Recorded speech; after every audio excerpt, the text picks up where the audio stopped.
Hey, tourpreneurs, it's Mitch Bach, and just a quick note before we begin today's episode. Tourpreneur is currently sponsored by Google. We're thankful for their support of our community, and we are offering with them a completely free course helping you unlock the power and potential of Google's Things to Do program, which is specifically helping tour operators add their tours to Google in new ways that gives you new exposure and more direct bookings. To learn more, go to tourpreneur.com/Google. And as always, show notes, more resources, links to our newsletter, our business coaching community, and so much more are available on tourpreneur.com. Now to the episode. Today's episode of the Tourpreneur podcast is kindly sponsored by Checkfront, the booking platform trusted by over 5,000 tour and activity operators around the world. This month, Checkfront is offering an exclusive 90-day free trial for tourpreneurs. Find out more at checkfront.com/tourpreneur. Welcome to the Tourpreneur podcast. Travel industry veteran Shane Whaley will take you on a journey with fellow tourpreneurs, sharing their tips, ideas, insights, and success stories to inspire you to make your tour business the best it can be. And now, here is your host, Shane Whaley. And welcome to day 29 of the 30-day Tour Operator Challenge. The finishing line is almost upon us. Welcome back to Tourpreneur Ryan of Checkfront. How are you, Ryan? Doing good, Shane. How are you doing? I'm excited. I'm excited to hear about today's topic, today's challenge. What have you got for us? Today's challenge is, I think, one that everyone can learn from, and that is to level up your skills. It's a broad topic, but the concept is, as a tour operator, there's tons of tour operators, especially when they're starting out, that are wearing lots of hats. They might be the guide and the owner and the marketing manager and the accountant. And admittedly, some operators might not be as strong in some of these areas as they maybe would like to be.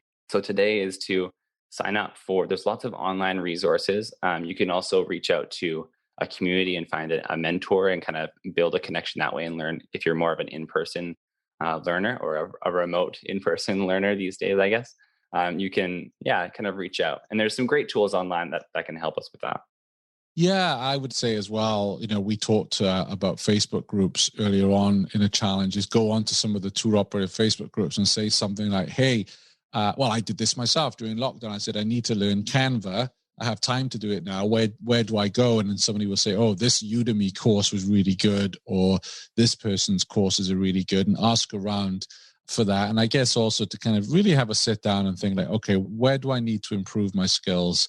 Where have I never really had the time in the past to sit down and study something? It could be iPhone photography. We talked about that in an earlier challenge. I mean, these smartphones are incredible in terms of what they can do, as are some of the apps you can buy with filters and all sorts that are out there. So, or even, myself having to learn iMovie recently, I'm still not great at it, but, I could pick out a course and learn iMovie. That's something that comes free on my Mac, and I could actually learn how to put my videos of the podcast together better. So I think leveling up skills, particularly where we're weak right now. And I think it's fair to say most of us don't have money to outsource and hire, a Facebook guru or someone who's, really good with UX or whatever it may be. A lot of these things we can learn ourselves now, right? Absolutely. Yeah, you actually touched on a few tools that I really like. Canva, I find is super user-friendly. It's an easy one because the templates they provide. And if you have your own photos. Yeah. You say it's easy, but I did find, and maybe it's just me, but... Or maybe it's just me.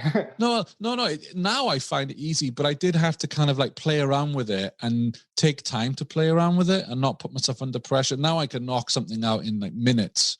Whereas when I first started, there's still a bit of a learn. And that's what I think, when we're busy leading tours and running our businesses, we don't have time for that. But right now, or as we go into holiday period, we do have time to like just sit down and say, I'm going to spend 2 hours on this, and I'm going to do this course on Udemy or wherever it may be, and I'm going to finally learn the basics of this system. Yeah. So yeah, exactly. So Udemy is a great marketplace. If people that are not marketplace, but education platform. Yeah. For those that don't know, and you can learn things like accounting, marketing, Google Analytics is a more challenging one to learn, but it's also very helpful. Another one that I recently learned about, and I've really kind of dove into is the Trip School. I'm not sure if you've heard of it, Shane. Oh, yes. Good old Mitch and Alan. Yeah. Yeah. It's got, workshops, courses, so that tour operators can learn about some of the best practices from other operators, which is, I think, is some of the coolest things to learn from your peers. So. Yeah, I actually embarked on the How to Start a Tour Business course. It was $600, and they moved it online, obviously, because of lockdown. In that 3 weeks, I still have days I've got to go back and study and watch, because they crammed so much into that three weeks. It was really tiring in a good way, because they just put so much into it. Yeah, it's definitely good to take some notes while you're doing these types of courses, so you have a reference. And then as well, if you ever do, in the future hire, as if tour operator ever ends up hiring, an accountant or a marketing person, they can have, or maybe it's more of a junior person because it's the first time they're hiring a marketing manager, they can have some resources available for training, which is, a huge passion of mine, obviously. Yeah.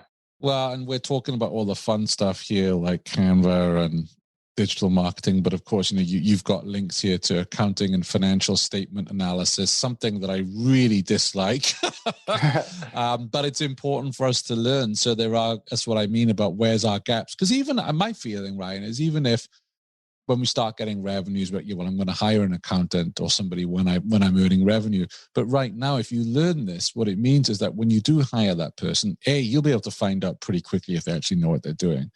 And B, you'll have a much better relationship with that expert because you understand the terminology, the landscape, because you have a bit of a background in it. So I think even if you are going to hire people in these areas, it's good to have a basic grasp of it, isn't it? Absolutely. Yeah, that's a really good point to make. Yeah, I'm all about learning. Always be learning. Day 29, level up your skills. Ryan, thanks a million for coming on this month. The 30-day challenge has just flown by, and I really appreciate your contributions and your guidance during some of these challenges. Thank you, Shane. Thanks for having me on, as always. Absolute pleasure. Thanks for listening to the Tourpreneur podcast. Be sure to visit tourpreneur.com to join the conversation and access the show notes, including links to the resources mentioned on today's episode. This is Tourpreneur.